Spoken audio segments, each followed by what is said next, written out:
मुतालिक कि sickle cell solubility test जो है हम कैसे लैब में परफॉर्म करते हैं, इसका प्रैक्टिकल मैं आपके साथ शेयर करूंगी। लेकिन उससे पहले मैं आपके साथ सिकल सेल की थोड़ी सी थ्योरी भी शेयर करूंगी, ताकि आपको पता चल जाए कि सिकल सेल एनीमिया जो है वो क्या होता है और फिर हम उसको लैब में कैसे टेस्ट करते हैं। तो आज की लेक्चर में आप जो है सिकल सेल सॉल्युबिलिटी टेस्ट के मुतालिक भी देखेंगे प्रैक्टिकल, लेकिन सिकल सेल डिजीज या सिकल सेल एनीमिया क्या होता है इसके मुतालिक भी मैं आपको नॉलेज दूंगी। तो इसलिए आप इस वीडियो को फुल देखें ताकि आपको थ्योरी और प्रैक्टिकल जो है वो दोनों अच्छी तरह समझ में आ जाए। तो सिकल सेल किस वजह से होता है कि क्या होता है, सिकल सेल का ताल्लुक जो है वो हीमोग्लोबिन से है। हीमोग्लोबिन क्या है? हीमोग्लोबिन आपको पता है रेड ब्लड सेल्स का जो इम्पोर्टेंट पोर्शन है, यानी कि रेड सेल्स के अंदर मौजूद ही हीमोग्लोबिन होती है। तो सिकल सेल का ताल्लुक जो है वो हीमोग्लोबिन से होगा। और कौन से हीमोग्लोबिन, जैसे आपको याद होगा हमने एक लेक्चर डिस्कस किया था हीमोग्लोबिन इलेक्ट्रोफोरेसिस पार्ट 1 में, मैंने आपके साथ हीमोग्लोबिन का स्ट्रक्चर पूरा डिस्कस किया था। तो अगर आपको वो स्ट्रक्चर याद हो तो उसमें मैंने डिस्कस किया था कि हीमोग्लोबिन के दो पार्ट्स हैं, हीम और ग्लोबिन। हीम पार्ट जो है उसका ताल्लुक आयरन से है और ग्लोबिन पार्ट जो है जो कि प्रोटीन इन नेचर पार्ट है, उसके अंदर क्या मौजूद होंगी? Globin chains. तो सिकल सेल का ताल्लुक जो है वो होगा ग्लोबिन चेन से मुतालिक कि ग्लोबिन चेन में क्या ऐसा डिफेक्ट आता है कि सिकल सेल एनीमिया कॉज होता है, वो हम थ्योरी में देखेंगे। तो नॉर्मली क्या होता है, normally adult have human HbA1, जिसे हम HbA भी बोलते हैं, जिसे हम अडल्ट हीमोग्लोबिन भी बोलते हैं। तो normally adult humans have hemoglobin A1 which consists of 2 alpha and 2 beta chains. तो जैसे आपको याद होगा, अगर आपने वो लेक्चर देखा हुआ है या आपको अगर आपने स्ट्रक्चर ऑफ हीमोग्लोबिन भी पढ़ा हुआ है तो आपको पता होना चाहिए कि के अडल्ट ह्यूमन में जो मेजरली हीमोग्लोबिन की टाइप मौजूद होती है वो होती है हीमोग्लोबिन A या A1 भी हम उसे बोलते हैं। तो उसके स्ट्रक्चर में क्या मौजूद होता है? 2 अल्फा और 2 बीटा चेन्स। उसके बाद जो हीमोग्लोबिन माइन्यूट क्वांटिटी में या थोड़ी सी मिकदार में मौजूद होती है वो होती है हीमोग्लोबिन A2। उसके स्ट्रक्चर में क्या है? Haemoglobin A2 consist of 2 alpha and 2 delta chains. जबकि हीमोग्लोबिन F जो है, जिसे हम फीटल हीमोग्लोबिन भी बोलते हैं, जो कि अडल्ट ह्यूमन में जो है ये बहुत ही ट्रेस अमाउंट में मौजूद होती है। तो ये कंसिस्ट करती है 2 अल्फा और 2 गैमा चेन्स। जब बच्चे की पैदाइश होती है तो उसके 6 मंथ तक जो है उसके अंदर हीमोग्लोबिन F डोमिनेंट रहती है। उसके बाद जो है उसके अडल्ट हीमोग्लोबिन जो है वो मौजूद होती है, जिसे हम HbA1 बोलते हैं। तो ये था स्ट्रक्चर ऑफ हीमोग्लोबिन, जो कि मैंने दोबारा आपके साथ शेयर किया है। तो उसके बाद क्या अब है कि in people diagnosed with sickle cell anaemia at least one of beta globin chain subunit in HbA is replaced with HbS। HbS क्या है? Haemoglobin sickle.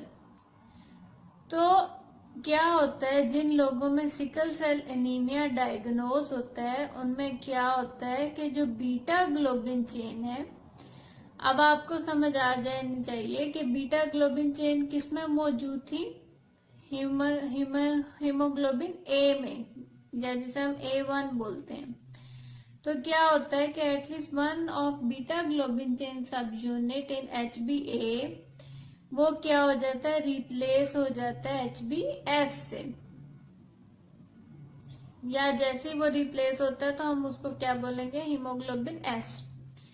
तो ये क्यों होता है, ये इस वजह से होता है कि the gene defect is mutation of beta globin gene which result in glutamic acid being substituted by valine at position 6। तो ये क्या होता है कि ये जीन डिफेक्ट म्यूटेशन, म्यूटेशन हम बोलते हैं किसी भी चेंज को। तो जो जीन्स डिफेक्ट, जीन्स चल रही होती है बीटा ग्लोबिन चेन में, उसमें चेंजेस आ जाती हैं। तो वो कैसे चेंजेस आ जाती हैं कि पोजीशन 6 पे जो है वो ग्लूटामिक एसिड, अमाइनो एसिड मौजूद होगा, लेकिन वो क्या होगा, वो रिप्लेस हो जाएगा वैलीन से। तो जैसे ही वो रिप्लेस होगा वैलीन से, तो उसके बाद क्या होगी कि normal type of haemoglobin A produce नहीं होगी, बल्कि जो अब हीमोग्लोबिन प्रोड्यूस हो रही होगी उसे हम हीमोग्लोबिन एस बोलते हैं। इसी पॉइंट पे मैं आपको एक और पॉइंट बताती चलूं जिसका ताल्लुक इस लेक्चर से तो नहीं है, लेकिन इसका ताल्लुक हीमोग्लोबिन से है, कि अगर आपने हीमोग्लोबिन सी का नाम सुना होगा, तो हीमोग्लोबिन सी की कॉज भी जीन डिफेक्ट म्यूटेशन होती है, लेकिन उसमें क्या होता है कि ग्लूटामिक एसिड की जगह 6 पोजीशन पे लाइसीन आ जाता है। तो जैसे ही लाइसीन अमाइनो एसिड प्रोड्यूस होगा उस जगह पे, तो क्या होगा, हीमोग्लोबिन ए की जगह हीमोग्लोबिन सी प्रोड्यूस होगा, जिसे हम हीमोग्लोबिन सी डिजीज भी बोलते हैं। तो ये हीमोग्लोबिन एस क्या है कि हीमोग्लोबिन एस इस वजह से प्रोड्यूस होना शुरू हो जाती है क्योंकि बीटा ग्लोबिन चेन में 6 पोजीशन पे ग्लूटामिक एसिड की जगह वैलीन आ जाता है।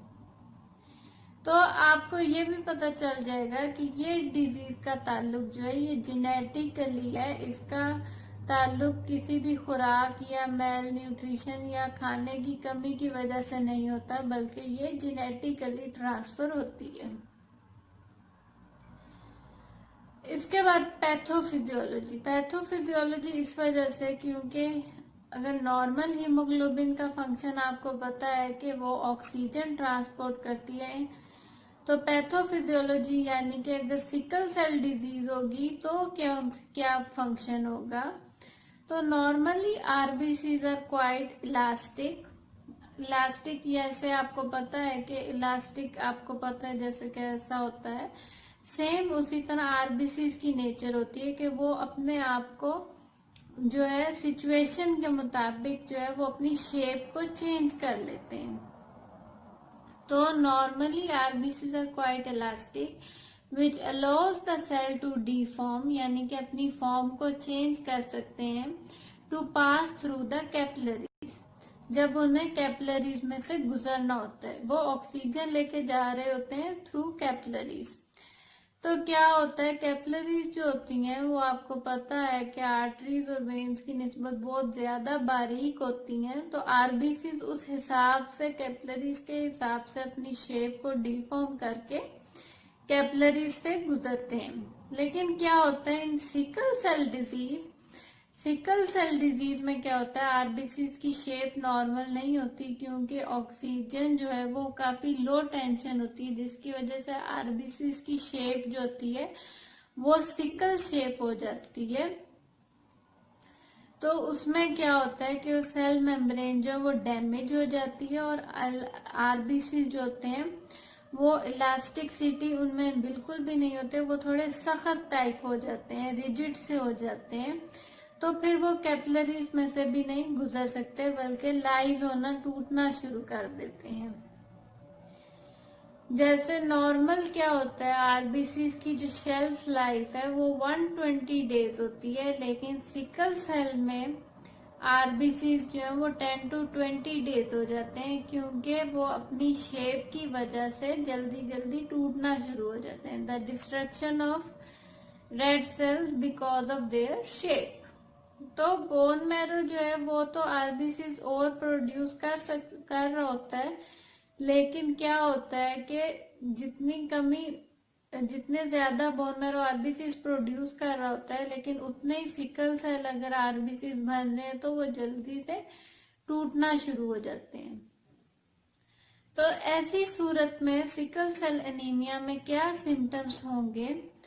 तो उसके सिम्टम्स हैं फैटीग एंड एनीमिया, यानी कि थकावट और खून की कमी होती जाएगी। आर्थराइटिस, जोड़ों का दर्द होता जाएगा। Swelling of hand and feet, हाथों और पाँवों की सूजन होगी, ये भी आर्थराइटिस की में का कॉज है।